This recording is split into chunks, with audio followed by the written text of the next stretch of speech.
Hello and welcome to the Empowered Couples Podcast, where here you get modern, non-boring relationship advice for you and your partner to communicate like pros, fight smarter, and stay on the same team no matter the challenge that you face. I'm one of your hosts, Aaron Freeman. And I'm Jocelyn Freeman, but you all just know us as the Freemans. And this episode is a little different than we normally do. This is learning and wisdom from our own personal life. So we're going to dive into some updates on building a new home, on our parenting journey, selling a property. Don't get excited yet. It's not initially a huge win that you would think. Other challenges as well as our faith. And we just want to share all these updates as we feel like all of you are also friends. But I think a part of life is taking what happens, and it's really about the growth. It's about the lessons. And so maybe in us sharing, we can impart some of those lessons maybe to you listening. And hopefully a maybe little you wisdom. don't have to go as far into some of it that we did. Exactly. Well, because we believe that wisdom really comes from looking at the things that can feel hard in the moment and extracting the lesson from it. But we also wanted to give these personal life updates because we really try to keep our podcast episodes focused on you guys, right? And just really adding value. But a lot of you want to know more about our personal lives. And there are things that we're going to share today that we haven't even had a chance to share online. So with that said, the last 18 months have been the most challenging of our entire 10 years together, which, by the way, the day that you're listening to this is like right aligned with the 10-year anniversary since our first date, which was on July 4th. Yep, July 4th, which is a big holiday here in the U.S. And we went to a pool party together on our first date after having brunch. So we had brunch and then, we continued. And I canceled another date that I had scheduled for that night, you guys. I was in this like little moment of like dating. I won't get into that whole story. I had another date planned for that night, but I canceled it because I felt so much with you. Wow. Then I try to break up with you later. Right. Which we maybe can share about that. Exactly. So before we go into some of the big life updates, we wanted to answer some of the questions. We'll kind of do quick fire, maybe 1-minute answers to a few of them. We received a bunch of them on Instagram of things, if you wanted to get nosy into our life, some of the things you guys wanted to ask us. So we'll do like rapid fire for a few of those questions, and then we'll get into these big life updates. So the first one, I don't even know what you would say to this, Aaron, but what things about me have annoyed you maybe early on, but now you've come to accept? He's thinking, what did annoy you or can annoy you from time to time, but you've learned to accept? Yeah, I feel like I should have been set up a little bit more for this question. I want to put you on the spot. So I just with the gut, it's kind of funny, I guess, because some of the things that attract you to your partner are things that become annoyances later. And so, of course, what attracted me to you, your personality, you're very red, action-oriented, obviously more yellow, nurturing now since having Sky, but you're a very driven go-getter. For those that know, you are a projector, but you kind of operate as a generator. That's human design, if any of you are familiar with what human design is. So all that being said, the motivation, the drive, the action that you take, the leadership that you have, sometimes it would get annoying, like, don't tell me what to do. And it's like, you would just do it your way. And it's like, you're not even hearing my side of things. Like, I'm just as equal part of this business, and I have good ideas too. And sometimes it was around social media and Instagram. You got to a point where you felt like, to me, it felt like Lord of the Rings. Like, this is my ring, my precious. It's like, don't mess with my Instagram. And I felt at times I can't even put a message out there that I feel cut. This is a shared account, right? And I'd post something and I'd go see that you deleted it later. It's like, so that was a little while ago. But just in general, it's just that drive that you have that's so awesome. Just sometimes is like, feels like could be stepping over or I'm not being considered, something like that. Yeah. I feel like I've gotten better at that though. Like it was even more, I was more dominant early on. I've gotten softer, right? Yeah. Yeah. And like, I really see your leadership, right? Okay. So, but that could be a whole other, we could talk about just masculine, feminine dynamics, which we will on an upcoming episode. So my answer for that, just the first thing that comes to mind is like, and by annoyed, it's not even like a hardcore annoyance, but you have a very specific way that you like things, and you're vocal about it. And sometimes it doesn't make sense to me as to why it needs to be particularly done that way, whether it's an organization thing or it's like a sequence of events that you'd like it to go. And sometimes I'm like, that doesn't totally make sense to me, but I feel like really come to acceptance of like, just knowing like, there's no point in me fighting this. It's like, it's going to take me less energy to just kind of say, okay, sure. Yeah. Like that's how you want it. All right. Of course, I wouldn't do that if there was something like I really, really cared about. But generally, it's things that are like, do I need to like fight this? Or can I just let your preference be your preference and just do it? So anyway, that's what I would say. I won't say anything else because I could see how those two dynamics even play into each other. That's true. Okay. Sometimes I'm like, I do everything that you ask. I ask for a couple of things and then you got to fight me on it. Okay, I think we need to do a follow-up episode on this. But let's go to the next question that we received, which was, how did we meet? So the short story, because again, our first date was 10 years ago, is that we met at the gym, the good old LA Fitness in Phoenix, Arizona. And Aaron came up to me, and it was awesome because I was actually thinking he was really cute. And his friend came up to me, which I know was like a new acquaintance friend. And I was like, no, not him. And I wanted Aaron to be the one. So he did. And like we talked, and he actually asked for my email address instead of my phone number, which was so cute. And then we played pen pals for about a week and went to brunch on 4th of July, like we said. So yeah, that's basically it. For me, I'm like, oh, let's get to these questions so we can get to the meat. But I know people, like to hear the stories. Let's just get to the third one. Okay. I know it feels rushed. That's a part of me. That's a part of my character. Like I feel that's probably a downfall. It's like, oh, people don't care about hearing my story. Let's just do these in 5 seconds and then get to the contribution, right? But I get the value for sure in storytelling. But the third one is, what brought you to the change that now leads to your insight on relationships, which I think is, to me, a much more interesting question than how we met. But yeah. Do you want to jump off, or do you want me to start? Let's see. So let me say it again. What brought you to the change that now leads to your insight? The change. Can I jump in? Because I was thinking about it. We discovered early on that we were raised so differently in our home environments. For example, Aaron not experiencing any conflict at all, whereas I saw very intense conflict. I saw my parents go through a very intense divorce.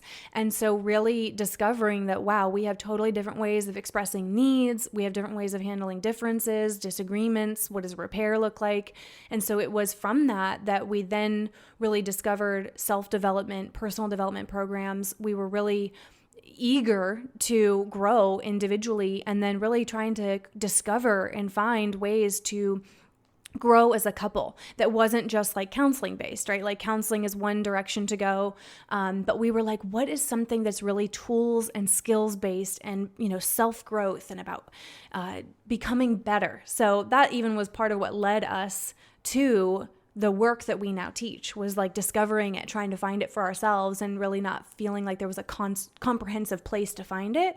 So hence we created it.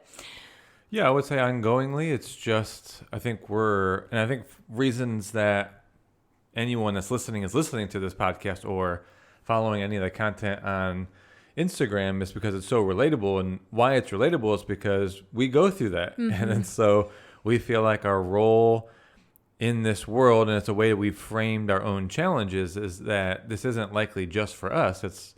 We're good at taking the lessons from things, and then obviously from a relationship filter or background or context, we find out like what principles would make this lesson practical in another couple's life. So I would say that ongoingly that's where it comes from. And then also, we do right now, and we're probably not going to keep this pace, but we do 20 to 25 sessions with couples every week. So it's 100 a month. So it's roughly 1,200 a year, and we've been doing that for years. So literally thousands of sessions. And A lot of it we feel are some fundamental relationship skills. And then, of course, it's just hearing how challenges show up, sort of modifying some of the skills or tools or expanding upon them. So it's just literally the number of conversations from this relationship context that we have all the time. So we're just really up to speed on what's needed, and that's kind of like where quote unquote insight comes from. Exactly. Yes. Well said. I love this next question. How much did having a kid throw off your relationship? This is funny because I was looking ahead at this question, and if you're a parent, you know what I'm about to say. If you're not, it might just sound like another generalization. It doesn't throw you off at all. For me, there's modifications. Your lifestyle has to change. So I wouldn't have necessarily used the word throw off, because to me that would be, I'm trying to focus on being on the path I was on before Sky came. And it's just, I have such a, not just acceptance, but it's like, we have a child now. So we're on this path over here. And yeah, that's a different lifestyle. We don't get as much time to do the specific individual things that we would want to. I mean, we used to wake up and sit and meditate or read and have cacao together for 2, sometimes 3 hours. And it's like, that can't happen anymore. Right.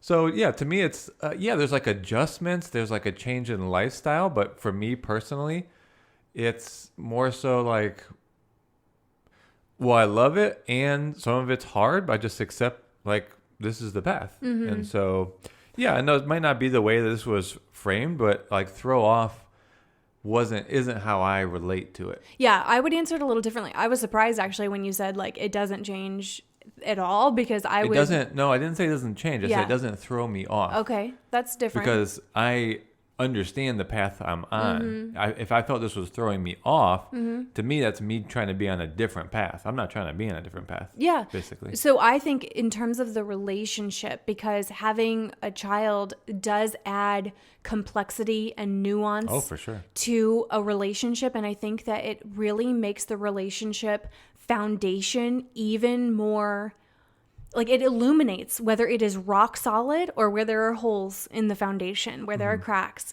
And so I think it really shines a light on the strength of a relationship. And, I'd say the majority, probably 90% of the couples we've been working with lately are parents. And we just know that part of our relationship being so strong in regards to even having our baby is that all the foundation work that we have done, and that we never stop the work. So we'll share more of that as we go throughout the episode. But I mean, definitely parenting makes it even more important that you focus on the partnership. And there's a lot of negotiation. There's the communication for asking for what you need, and openness to receive what your partner needs and their request without comparing it to what you need. I just washed all these bottles. But well, exactly. And actually the last couple of days, last 2 days, because of what we're going to get into here about, we sold an investment property, but to transition out of that season, I went to do a hike in the morning. So it's like you watch Sky and then you went to do a massage and then see a friend and do some other things. And I noticed it. It's like, it gets easy to compare as parents. Like, well, hey, I need 2 hours to myself. You're like, okay, you go do it. And then your partner comes back and says, well, I need some time. And so in your mind, you're like, well, it better only be 2 hours because that's only what I got. It's easy so to keep I know score. that. So I didn't say this to you because I obviously accept it, but I noticed my mind as a parent is like looking for, where is it balanced? Interesting. And that's not something to really look for. Yeah. Because again, there's a part of my mind that was calculating that you got more time to yourself yesterday than I did. And then it was like, then you asked me to get water and do dinner. And I could really see the part of my brain is like, well, you do it because today you got more time for yourself. So anyway, that's something that is there as a parent. But whether you express it or know how to communicate it or realize that thought is actually you or not, or just some program, nothing different Yeah, conversation. keeping score has been a big theme with couples lately. So I think actually I want to jot that down because what you just said I think would be a really good upcoming episode to go further into. But let's get through the last couple questions and then get to a lot of our big life updates and wisdom gathered from it. So did we ever break up or were you very close to it? No, it's funny. I already foreshadowed this one. Yeah, well, two quick things on that because there's actually two funny instances, funny and important. But funny one is that early on, Aaron attempted to break up with me. This was like a few months into dating, and I think that you got scared, right? Like it was the fear of commitment. You've had your heart broken, so you weren't breaking up with me because we weren't aligned. It was fear. So that, like, we've done a podcast episode about context, I think we were dating maybe 4 or 5 months or something. Right. Yeah. So it wasn't like deep into the relationship. But then I said to you, no, like, no, I'm not going to let you do it because I know it's fear and I know it's not because you don't think we're aligned. Yeah. And it wasn't like trying to convince me of something. It was, you spoke through the fear.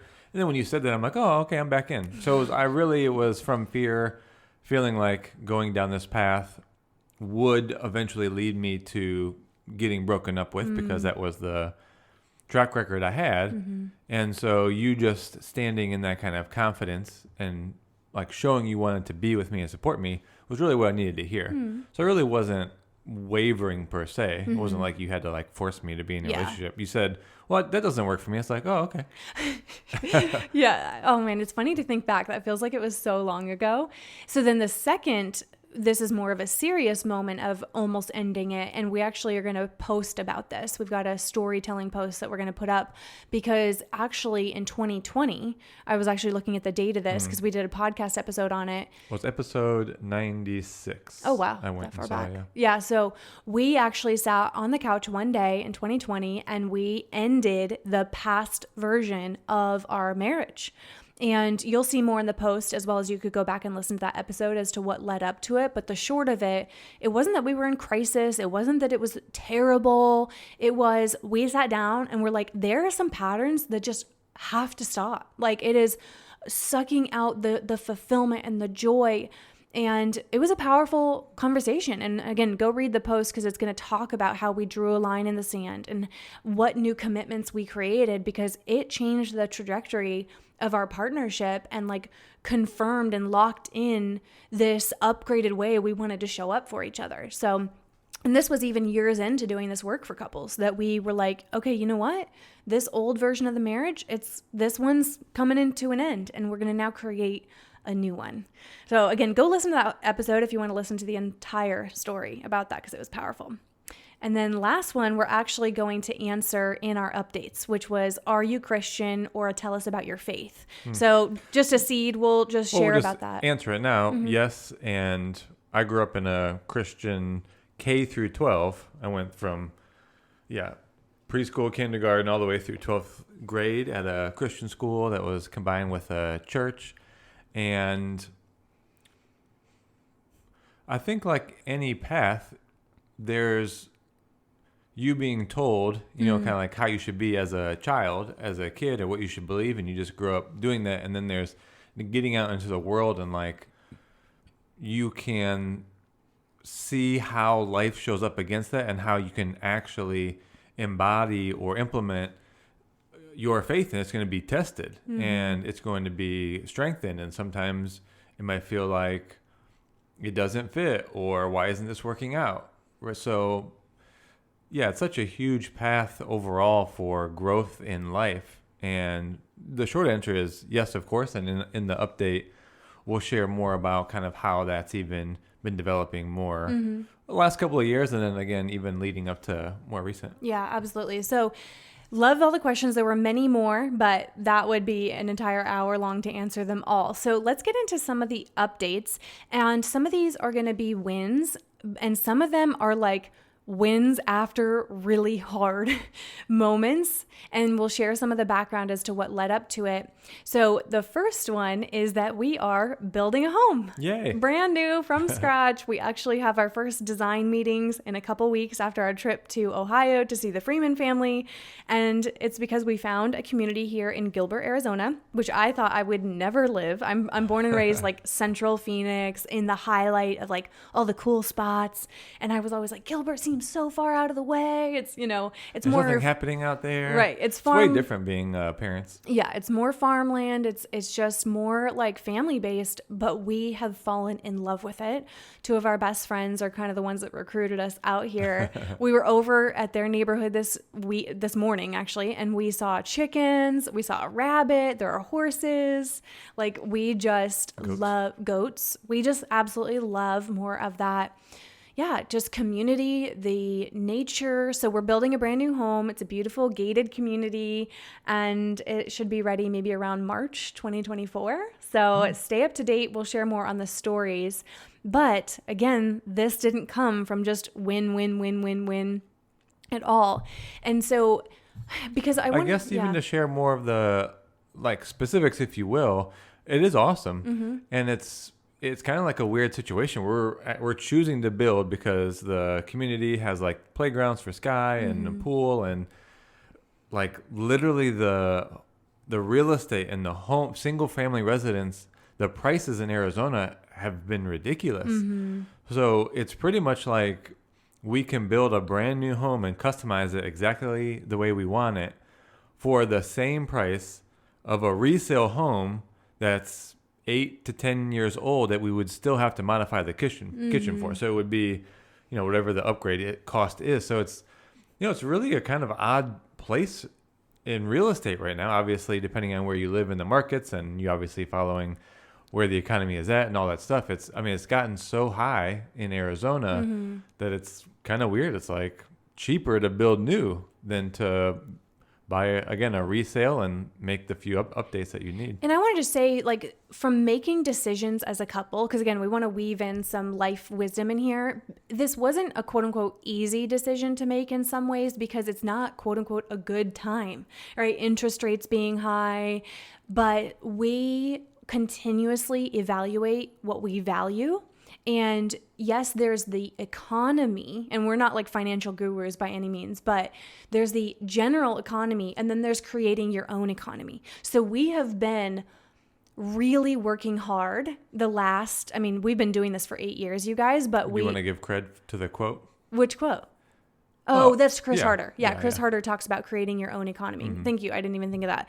And so we sold our home in 2020 in Scottsdale, Arizona, moved to Charlotte, North Carolina for 8 months, conceived our baby, moved back.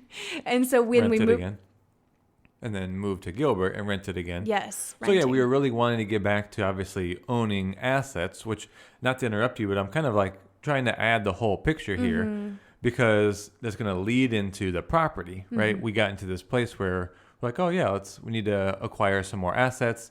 There was kind of a quote-unquote fail on our side now looking back, to sell our Scottsdale place rather than just rent that, cash flow it. I mean, the thing went up $300,000 in the next 9 months after we sold it. But I say that because I've talked to so many people, literally helping my friend lay new sod, which is the couple that invited us and recruited us to Gilbert. But I was talking to his neighbors, and they had almost the same story about a place they bought in Gilbert, sold it almost the same time, and it's like they could have sold it for more. Well, like later, as much, more so than what we could have. So I think a part of the whole takeaway of this episode is, of course, like price anchoring to things from the past. I mean, it'll just devastate you, right? Or if you see that as a fail, or if we only did this, and it's like, well, yeah, here you are standing here now.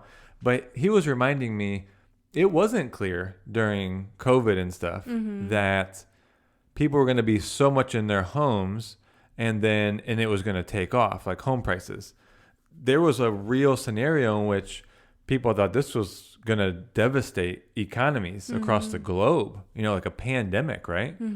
So that was just good for me to hear, because not only did he have, like, they had a big loss, well, not a big loss, like, they could have opportunity cost loss. Yeah. Same as us.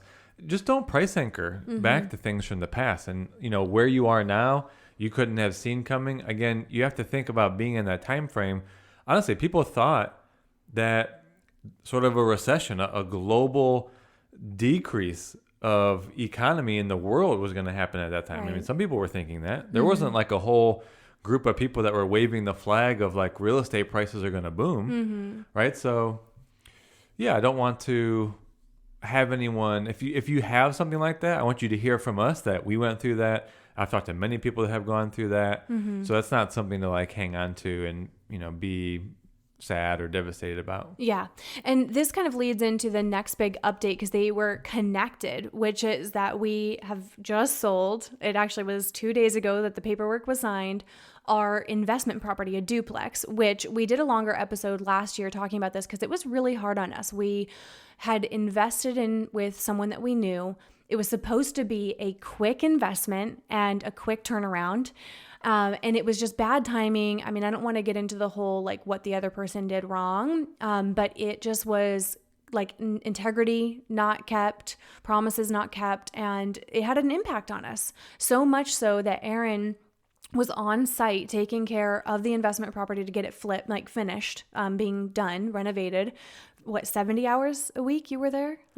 Yeah, and I had to do this for taxes, so it's somewhere between 800, 900 hours just in the second half of the year. And that was when we still had a young baby because we had our baby girl. We had our business to still run, which you guys, it was insane. Like I had this baby.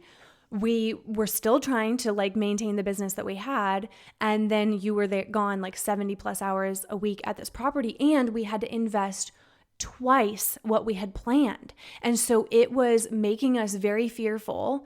And we can talk, like maybe you'll share more of your wisdom about that, Aaron, what that was like for you. But what I want to give context, because a lot of you are newer to us and our audience, is that even though we've been doing this work with couples for 8 years, it started off more as just like a mission-based, serving people, and then slowly snowballed into like business and books and programs and all the things.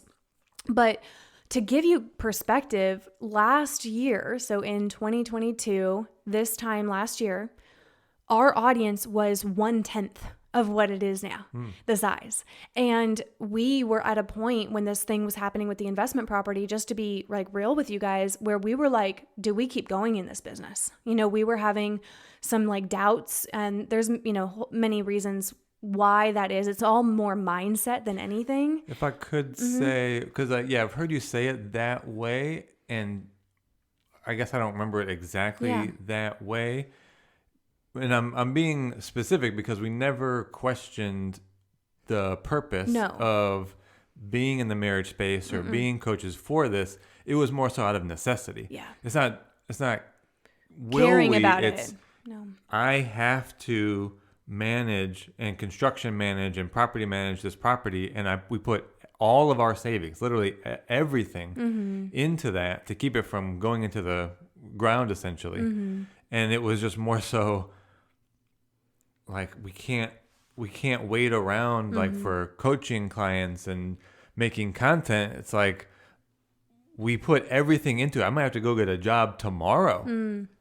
So I just wanted to be clear on that because it wasn't ever like we questioned this path. Right.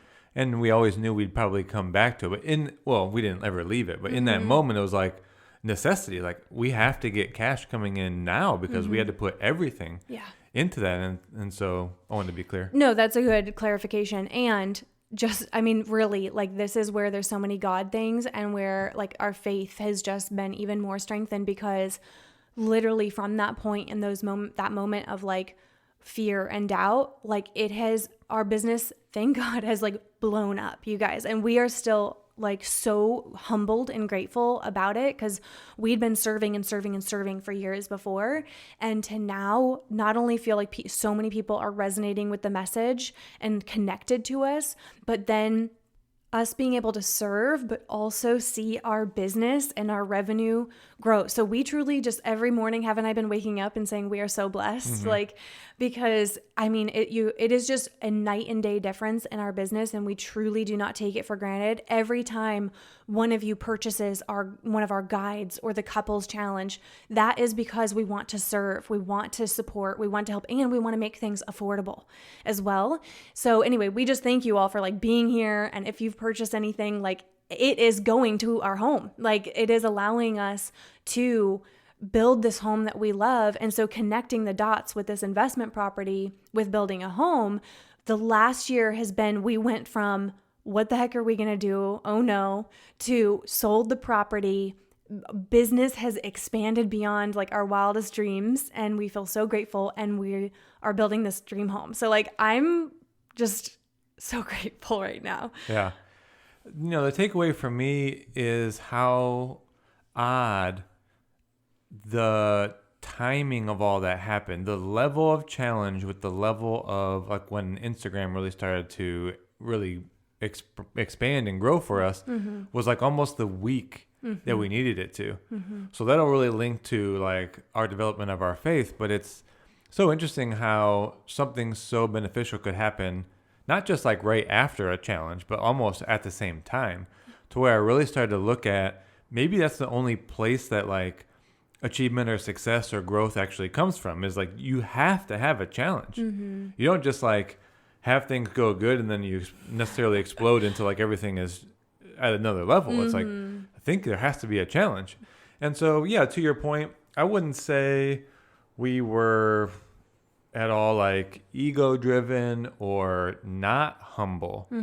But my big takeaway is a number of things specific to real estate, what I learned. I mean, this would be 5 hours if I started telling you about all the stuff I learned, like who I would actually work with, the questions, the things I would do even before getting into an investment, let alone now knowing the numbers of what things could or should cost and rents and like, well, who's your seller at the end, all that stuff.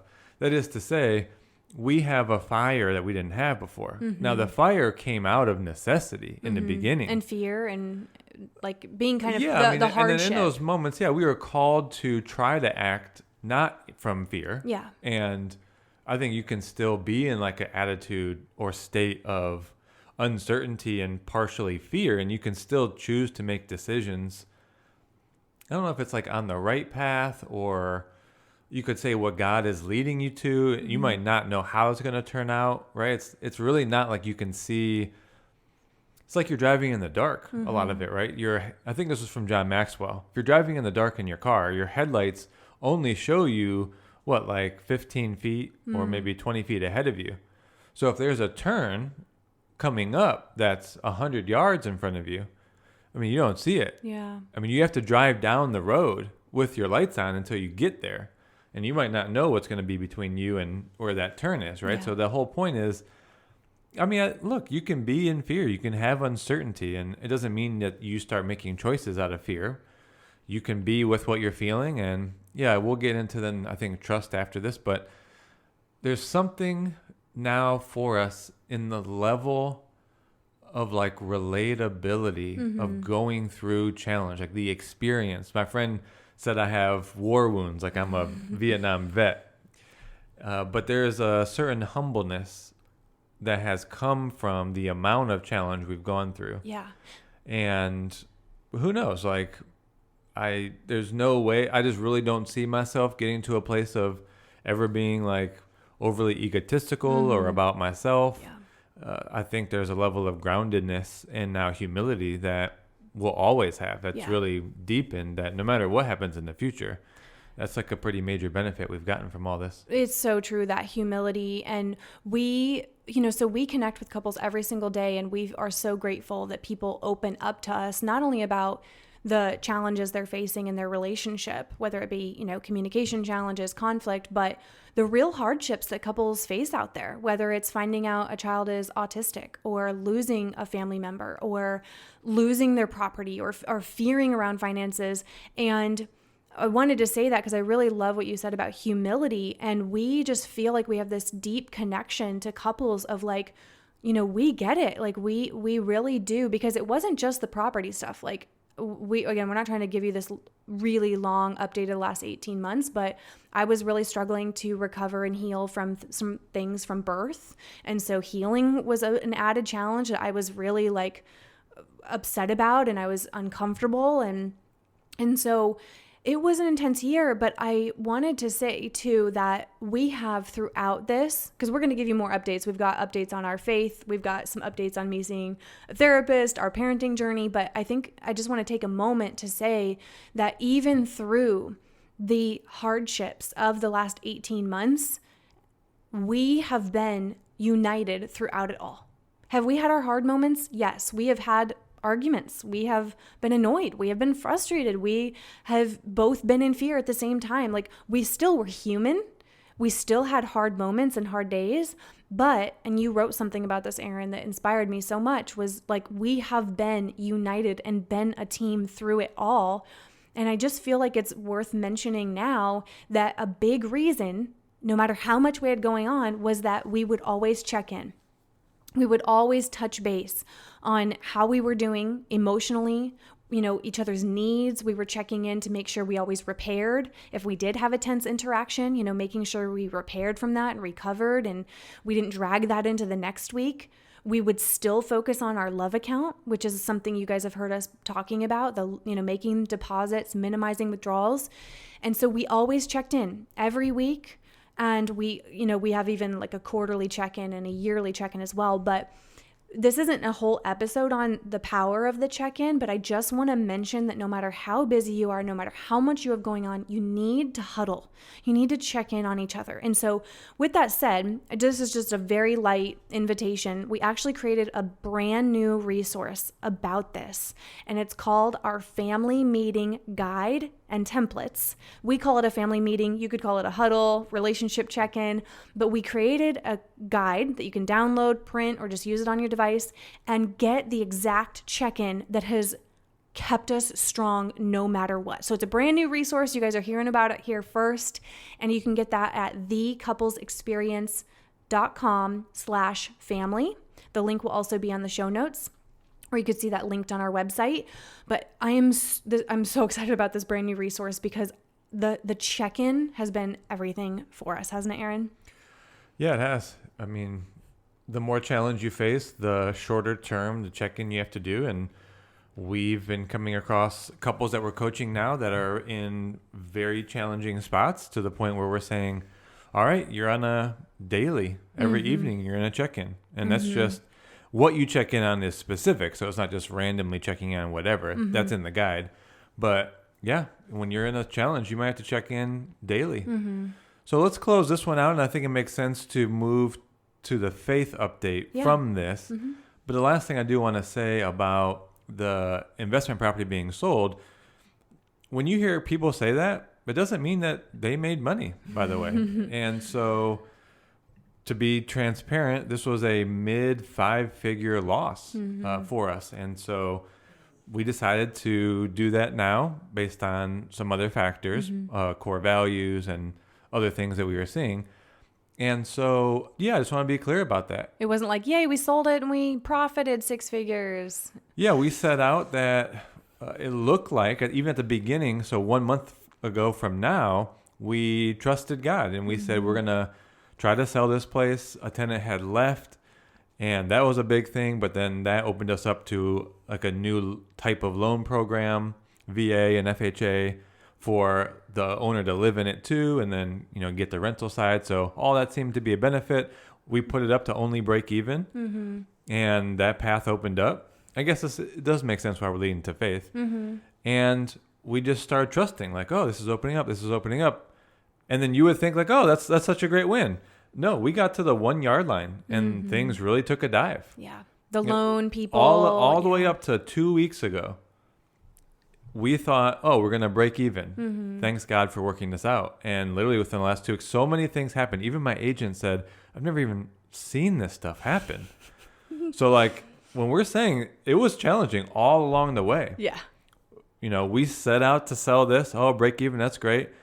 We basically lost mid 5 figures just in the last 2 weeks. Yeah. Right. And I mean, so there's different things we could share about, like how we're kind of dealing with that, but I think that's kind of been expressed. Like we paid for the learning and the growth and the wisdom that we took from that and the fire that we now have. Well, can I say one more thing about that before you move to the faith is that we constantly evaluate what we value, and that's what drove our decision. Not everything is about money, not even everything is about like, I don't want to lose money. And I do want to say, yeah, I'm really trying to get as real as possible. And it's not that we don't find ourselves focusing on that. We're not these guru, these full-on conscious, aware beings that don't think of like finances. Right. Like No. part of the biggest challenge, and I'm not coming against you, I'm just trying to be as clear as possible. That's what this year and a half really has been showing us. Yeah. And yes, you're right. We, as much as that, it's like, yeah, how do you decide just to take a mid 5-figure like loss? When we could keep it for a few years, who knows? It could be there's- 1, 3, 5. Plenty of people out there. Real estate's a long-term game. Just find a way to cash flow, or at least break even month over month and hold on to it long enough and all that. And yeah, you're right. And it's like, we got to really look at our actual values. How much are we hanging on to something that maybe God is leading us to just let go of? Yeah. How much of your energy, how much of your focus, how much of your emotion is tied up in something Yeah. that if you let it go, even if you do have to sort of sacrifice on the financial side, I mean, what could that open up? Exactly. And maybe just out of alignment with your core values and coming back to core values. And that's been a huge thing for us. Is just really starting to detach from even like money from a security standpoint is been such a hold on me specifically, because my meaning of money is security, and these 18 months have for sure challenged that for me. Yeah, I think you said it perfectly. Like, it just allows us to focus on what we value for these upcoming years. And so it was quote unquote worth the loss for what we truly see we can gain emotionally, like the freedom from it and gain from being focused and the wisdom that we learned so much that we will be able to apply to any future investment ventures that we're a part of. So Aaron, why don't you tee up the faith journey? Actually, let me just say something about as we lead into faith, because where we are today has truly been such a journey. And for me in particular, like just to give you a quick background, I grew up Jehovah's Witness. And for several reasons, when my parents got divorced and just what I felt, even as a young kid, I chose to leave the religion. And my journey after that of trying to foster a relationship with God, with a higher power, with anything, was not easy. I was mad. I was mad at the world for a lot of reasons. I was mad at God. Like, why? Why would something like this happen? Why would my family be destroyed? And like my whole family disowned us because in that religion in particular, at least in this family that I'm in, if you weren't in that religion, you were cut off. And so I was very mad at any form of religion, I was mad at God. And that was my journey from like being, a young teen to up until my late 20s, meeting you. And, you had grown up Christian. We went to church together. I really reopened my relationship to God. Together, we went through a journey of like taking twists and turns of like, okay, yes, we want to foster a relationship to God, to a higher power. And it took different forms. It was sometimes it was going to church in the beginning. Then it was more of like a spiritual path. And we won't give you a play-by-play through it all. It really has just been a discovery and us asking questions and, and then maybe you can fill in the gaps a little bit, Aaron, but like where we are today of just feeling a pull, feeling a call back to more of the structure and the container of a church and of prayer. And so, maybe you want to fill in some of the gaps from our journey. Well, it's quite a bit different for me growing up, not only in a Christian church, but in a Christian school where I've memorized every verse in the Bible at one point through my whole life and forgot most of it. Well, just through the process of becoming an adult. And so I think the only way for me to really say it is it's just, like the Bible, for example, says that the word is living and active. And so that's something that over the years had me question certain people and certain messages and the way they were delivered.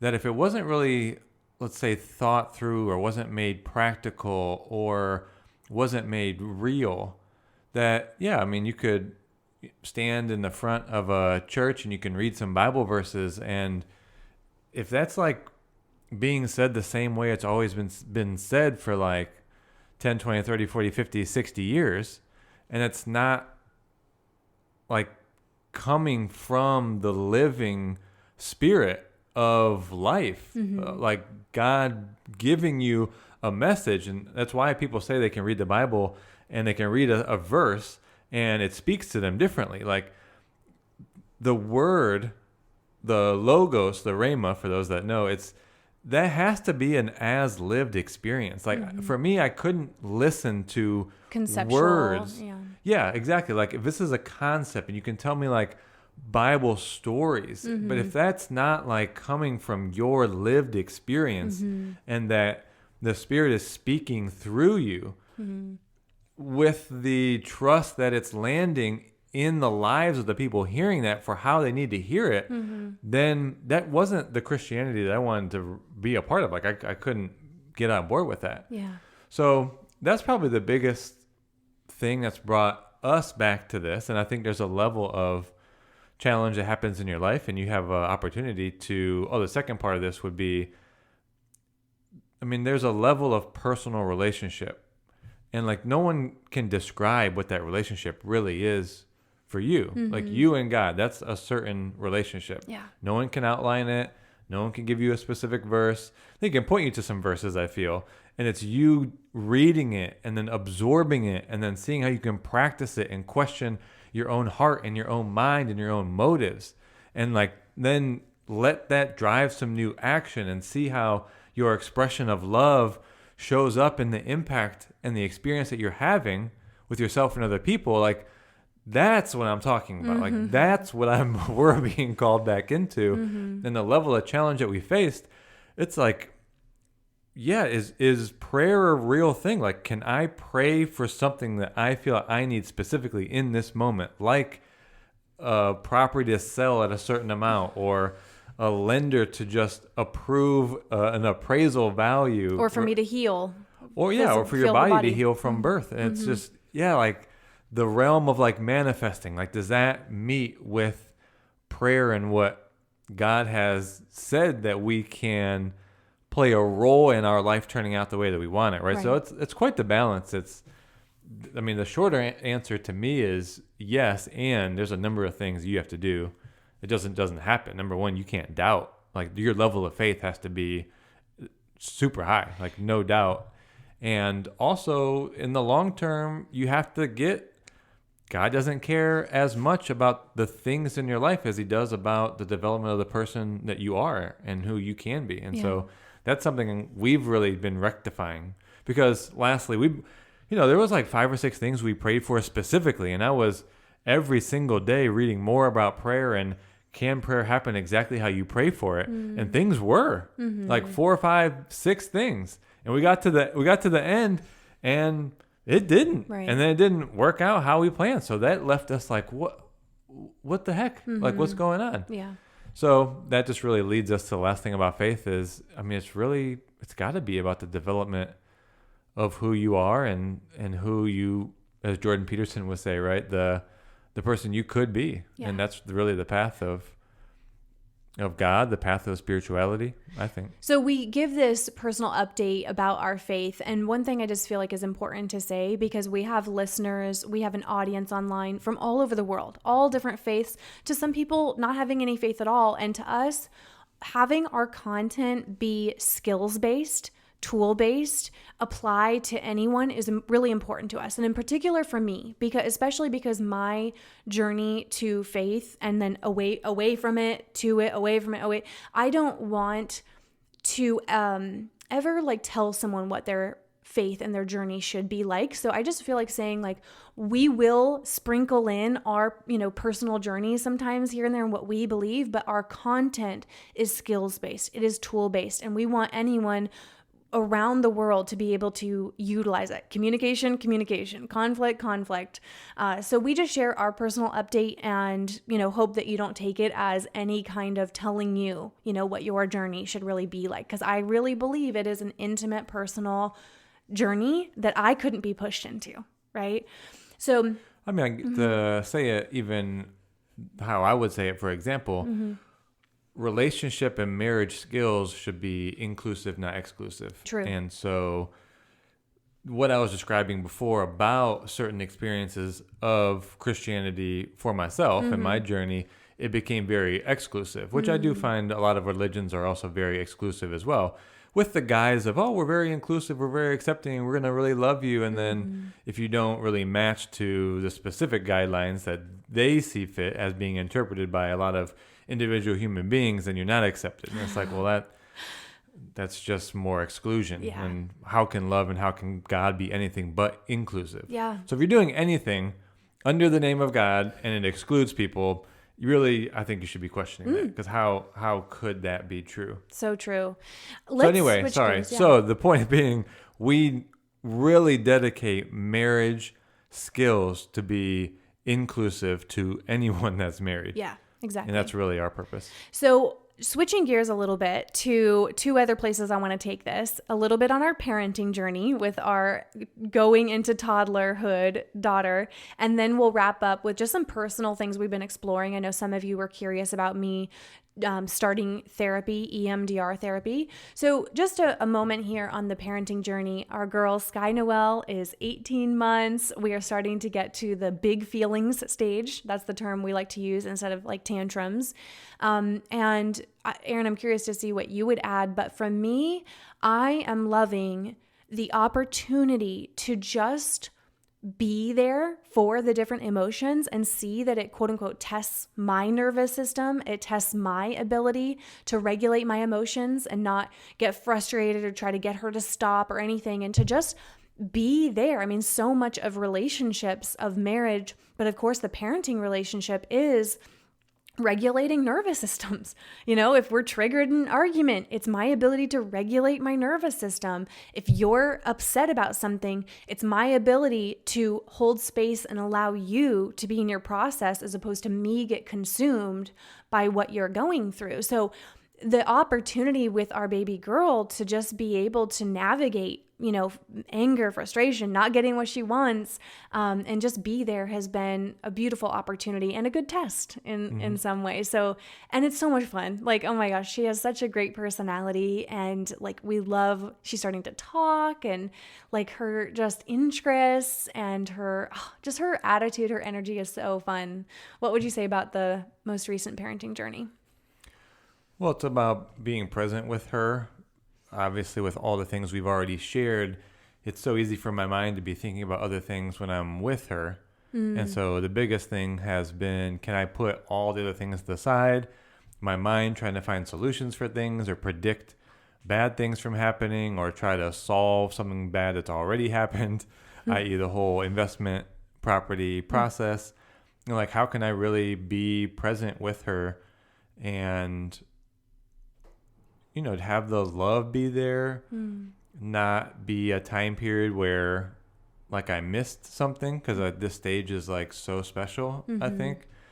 And we talked to parents later on that really missed this phase. So I think I've done a great job. I think we've done both a great job to not let this season just blow past us, especially with all the things that we had going on. Yeah. So I'd say that's probably the main thing. There's lots of things I could share about Sky specifically, but I would say mostly that. Presence. And, we're at the place where we're down to the one nap a day.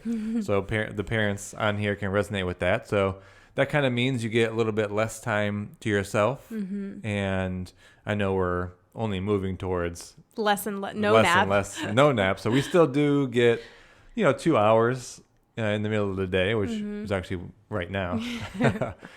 So that's where we are, I think, practically, like you were saying. Her interacting with other kids and the napping. Yeah. So it's a fun time. Yeah, there's more specific things. We shared about pottying early on, right? I think so. Some people ask. That didn't turn out the way I expected. He's talking about elimination communication. It's an attempt to really try to create communication even from like the infant stage of them being able to cue when they need to pee or poo. And we started off strong. Yeah, the idea is that a kid could be like diaper free or quote unquote potty trained around a year. And I do think it would have been possible potentially. I think the move threw it off a little bit. And we were doing well. And then we have her go to a Montessori for a few hours a day. So at least the way it turned out for us, we probably needed 2 or 3 more months of us being with her specifically. Yeah. But we moved and some different things. And then we didn't have a nanny anymore. So we needed to do a few hours. And so we almost lost all of our progress because we weren't the ones that were with her every hour of every day anymore, like we were for the first year. So we kind of lost that. I think we'll still be a little bit earlier. I think we'll be before 2 that we can potty train. But I just want to give that update. He was passionate about the pottying. I thought it was going to work out. Yeah, he was very passionate. Look up elimination communication if you're curious. It's really actually a cool it can be possible. Yeah, but I just see you have to be the one to be with your baby for every day over a year. Yeah. Like you really can't do it if she goes anywhere else. That's true. Or if your baby goes anywhere else, because they're not going to follow the program. Yeah, so parenting has been a beautiful opportunity. And for us, I'll just share in terms of our partnership, I feel it has added so much more like depth, respect, for each other. I think just like I truly respect how much you do. I respect how you show up as a dad. I respect that. I think it's softened us to each other. Like just... Is it part of the humility? Yeah, humility. More than that? I mean, we've seen each other just like in it. We know that we are from the time we wake up till the time we get her down for sleep. And then we get a little time to ourselves. Exactly. 7 p.m. And thankfully you and I are both like very structured and like we really have a rhythm, which is something, by the way, guys, like that's a big thing we see with couples who do have the young kiddos is like to really create more ease and harmony in your marriage and your relationship. Like just go the structured route. Like it's worth it. We are so lucky that we get some time to ourselves after she goes to sleep. And so anyway, we could do a parenting specific episode, but I think lastly, because I know there's been a lot here that we've covered, just on a personal note from me, I have started therapy to see a therapist who specializes in EMDR. And for me, it was a choice because I'd say 13, 14 months after having baby girl, I just noticed I was more vulnerable in a sense. My nervous system was vulnerable. There was some things that I was just like working through and healing in different relationships that I had, one with my mom, one with a really close friend of mine that was really unexpected and really, really, really hard. I shared a little bit about that on several episodes ago. It's a little ways back now. And I just knew I needed a space to process. And it was bringing up like old wounds. And so I'm really grateful. And it's been very powerful and healing and amazing. And it's allowed me to just have a space to process outside of it being like just you, Aaron. Like we can talk about things, but it not being like on, reliant on you. And it allows me to just work through it and show up better as a mom, as a wife, as a friend. And so I'm really grateful that I have started. And Aaron, any note you want to share just on like your personal inner world growth journey? Well, it's really hard to describe, so I'll just end on more of an analogy. And so the analogy is that a tree provides shade all the time. It doesn't choose the person it would provide shade for. It doesn't turn off its shade at night. It doesn't judge someone that might be coming for shade. It doesn't force people to get shade. They get to decide. So a tree provides shade because that's what it is. There's no way it could not provide shade without being a tree, because that's what it is. And so that analogy is really about what I'm exploring on my way of being, or being love, or being understanding, or being happy, or being joyful. That's not something to achieve. It's actually dropping or getting the things out of the way for the natural expression of love being there. Yeah. And that's not an easy thing. That might sound like a nice idea, like, oh yeah, but where I'm at is understanding the programs from either my childhood. I don't feel like it's as much that, but more so like where I grew up, how I grew up my whole life, to society and culture and the idea of success and the idea of accomplishment and the idea of security and the whole Western world, if you will, psychology, and getting all that out of the way, the attachments, the judgments, the perceptions that are all there, and all of those layers is just what's in the way of, well, to bring this to the faith, being Christ. Being like Christ is he removed all those things out of the way to be the level of love and how it got expressed. And I mean, shoot, am I going to be able to do that? Who knows? But I think it's something worth pursuing. And it takes a death in a sense. And there's a certain book I'm reading called The Way to Love. Highly recommend that. And it takes a death because of my identity, my ego. Being more straightforward, I think all that stuff, you hear people talk about ego, it's just your personality. Like you have to have a personality, a self-identification to operate in the world. And as much as that benefits sometimes, largely it's what keeps you from just being and expressing and experiencing love to a higher and higher degree every day. So that's really where I'm at. And just like all the reactions that I've experienced within myself from the outside challenges that have happened, just really looking at why is that so strong? How can I alleviate that? Where is that coming from? Yeah. The ultimate goal is to try to be love as much as tree provides shade. Well said. Because you and I are always on a personal journey. We're always either reading something, studying something, listening to something, watching something. And that's one thing that connects us and that we both value. So big update, you guys, a lot here. We just hope you enjoyed like hearing some of the behind the scenes and the things that we go through, and hope that you also took away some little pearls of wisdom that could be applied to your marriage, to your life, anything that you're going through. And just as a reminder, right, like a big reason we have stayed strong, united, and bonded through all of this is with our check-ins. And you can get those templates and the exact questions that we ask each other on a quarterly basis, even in like 7 minutes. It doesn't take long. So you can go ahead and get that. The link is in the show notes, and it's also thecouplesexperience.com/family. But we love you guys. We really hope you enjoy the podcast. So many more great episodes to come. And if you would give us 5 stars and maybe write a sentence or two on whichever platform you're listening on, that is a great way to just give back and let us know you love the podcast. So with that, we will talk to you on the next episode.